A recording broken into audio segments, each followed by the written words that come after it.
숨겨진 복지 혜택을 알기 쉽게 전달하는 KGS 복지특파원 김기자입니다. 몸이 아프면 병원을 가야 합니다. 우리나라는 건강보험이 잘 되어 있어서 국민들이 병원을 이용하기가 매우 편한데요. 5월부터 시행되는 새로운 제도로 인해서 앞으로 잘못하면 진료비 폭탄을 맞을 수 있다고 합니다. 하지만 이것을 하면 진료비 폭탄을 피할 수 있다고 하는데요. 어떤 내용인지 오늘 자세하게 살펴보겠습니다. 몰라서 못 받는 복지 혜택 이제 놓치지 말자. 구독과 좋아요, 알림 설정을 눌러주시면 보다 빠르게 소식을 받아볼 수 있습니다.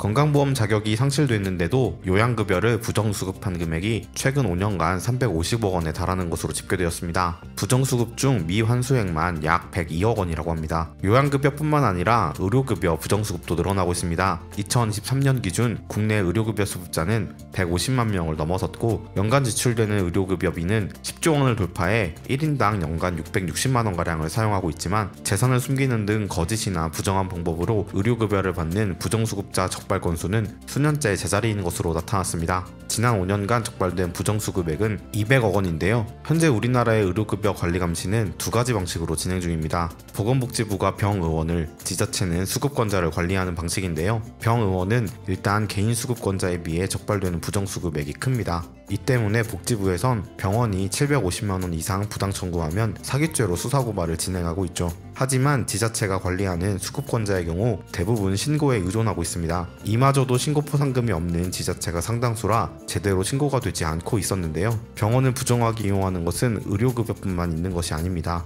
향정신성 약품은 1인당 받을 수 있는 양이 정해져 있기 때문에 다른 사람의 명의를 빌려서 다량의 향정신성 의약품을 받는 사례가 늘어나고 있었는데요. 정부가 의료급여 부정수급 방지 및 부정행위 방지를 위해서 칼을 뽑아들었습니다. 다음 달 5월부터 병원에서 건강보험을 적용받는 모든 사람은 신분 확인 절차를 거치게 됩니다. 보건복지부에 따르면 5월 20일부터 병의원 등 요양기관에서 건강보험으로 진료받을 때는 주민등록증 등으로 본인 여부를 확인하는 요양기관 본인 확인 제도가 시행됩니다. 현재 요양기관 대부분에서는 환자가 주민등록번호 또는 외국인 등록번호를 제시하면 진료를 받을 수 있었기 때문에 건보료 부정수급 사례가 지속되어 왔습니다. 국민건강보험공단에 따르면 건강보험증 대여 도용 적발 사례는 2021년 32,605건에서 2022년 37,771건, 2023년 34,418건으로 지속적으로 증가해왔습니다. 이 법이 시행되면 앞으로 병의원에서 건보료 진료를 받으려면 행정기관이나 공공기관에서 발행한 증명서로서 사진이 붙어있고 주민등록번호 또는 외국인 등록번호가 포함된 본인임을 확인할 수 있는 신분증 및 서류를 제시해야 합니다.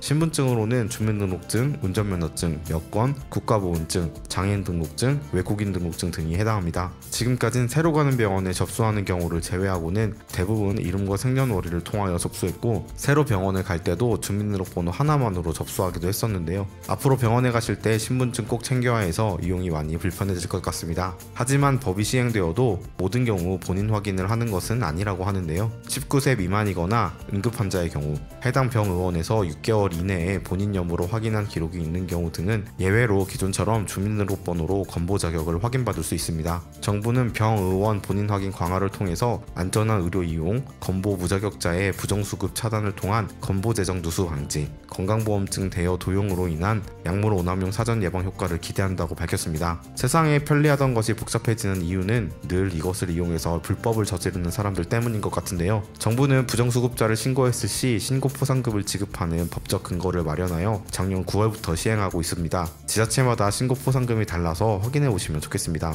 새롭게 시행되는 제도이기 때문에 반대하는 의견도 역시나 있는데요. 건강보험 수급자 자격관리와 부정수급 방지는 국민건강보험공단의 업무였지만 이제는 의료기관의 책임이 되는 것으로 이를 위반하는 경우 100만 원 이하의 과태료 및 징수금을 병원이 내게 됩니다. 하지만 만약 신분증이 없으면 병원에 접수할 수 없으니 진료하지 못하게 되는 것인데 이는 의료법상 진료 거부에 해당하기 때문에 병원 입장에서는 이러지도 저러지도 못하는 상황이 될 수 있다는 것입니다. 또한 최근에는 의료정보가 데이터베이스에 저장되어 병원에서 확인할 수 있어서 지갑이나 신분증이 없어도 불편함 없이 의료 서비스를 받는 추세였기 때문에 해당 정책은 시대를 역행하는 정책이라는 것입니다. 여러분들의 생각은 어떠신가요? 부정수급을 방지하기 위해서 신분증을 가지고 다니는 것이 좋을까요? 아니면 국민건강보험이 더 적극적으로 부정수급자 색출을 위해서 발로 뛰어야 할까요? 댓글로 의견을 남겨주시면 감사하겠습니다. 오늘은 5월부터 변경되는 병원 이용 방법에 대해서 알아보았습니다. 있습니다. 앞으로 병원 가실 때 신분증 꼭 챙기셔야 하는데요. 신분증을 챙기는 것이 불편하시다면 모바일 건강보험증 혹은 모바일 신분증 사용법을 익히시는 것도